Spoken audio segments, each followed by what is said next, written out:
అప్పట్లో మీకు కేవలం జీవనోపాధి అని అప్రోచ్ చేశారా మీ కెరియర్ని, లేక అంతకంటే ఎక్కువగా రాణించాలి, అందరూ అగ్ర తారామణులతో వారితో కలిసి నేను నటించాలి అట్లాంటి ఉద్దేశం లేనే లేదు. మా సర్వైవల్ కోసం వచ్చిందాన్ని, జీవితం గడవడానికి కావాల్సింది సంపాదించుకుంటే చాలు అన్న ఉద్దేశంతోనే చివరి వరకు ఇప్పటి వరకు అదే ఉద్దేశం. ఎంత కావాలో అంతే సంపాదించుకోవడం అలవాటైంది. క్యారెక్టర్స్ మీద, నాకు వచ్చే పాత్రల మీద ఉన్నంత ఆసక్తి డబ్బు సంపాదించడం మీద ఏనాడు నాకు కలగలేదు.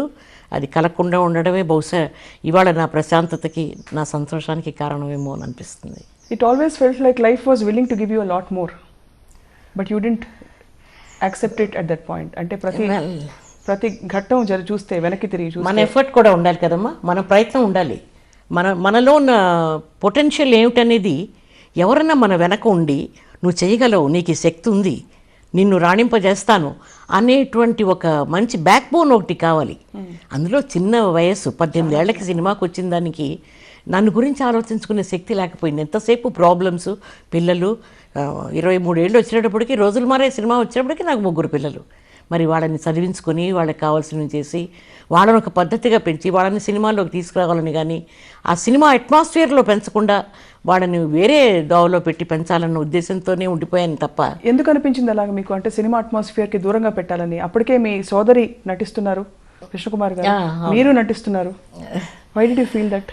వాళ్ళకి అంత ఆసక్తి ఉన్నట్టు నాకు అనిపించలేదు. పైగా ఆ పిల్లలంతా కొంచెం బాగా ఓల్డ్ ఫ్యాషన్డ్గానే పెరిగారు. వాళ్ళు పెంచడం అలా పెంచాను వాళ్ళకి. వాళ్ళ బ్లడ్లో లేదు అది. నాకు ఎక్కడి నుంచి వచ్చిందో తెలీదు.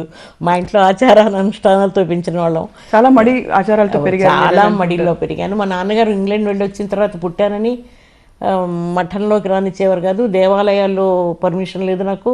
మా నాన్నగారిని గర్భపెట్టి ప్రాయశ్చితం చేసుకోమంటే ఆయన, నా ఆత్మశుద్ధి ఉంది నాకు. లండన్లో వెళ్ళి నేను మహాభారతం, రామాయణం అంతా లెక్చర్స్ ఇచ్చి ఉండేవాడిని. నేను ఐఎమ్ సారీ, ఐఎమ్ నాట్ అంటే ఆయన రెబెల్ అయ్యారు. అందుకని నేను ఆయన వచ్చిన తర్వాత పుట్టిందని నేను 1931లో. అందుకని నాకు ఈ ఆచారాలు అనుష్ఠానాలు లేకపోయినా నన్ను మాత్రం అందరూ కొంచెం దూరంగానే ఉంచారు ఇలాంటి వాటికి. దేవుడు, భక్తి మా మదర్ వల్ల. మా తల్లిగారు చాలా భక్తురాలు, అన్ని పూజలు చేసేవారు, మమ్మల్ని ఇబ్బంది పెట్టేవారు కాదు. ఎవరికి ఎట్లా ఇష్టం అంతవరకే. శ్రావణ శుక్రవారాలు చేసేవారు, పూజలు అవి చేస్తుండేవారు, అంతే తప్ప మిగతా వాటిలో నేను ఇన్వాల్వ్ అయ్యేదాన్ని కాదు. I never gone in deep in to these things.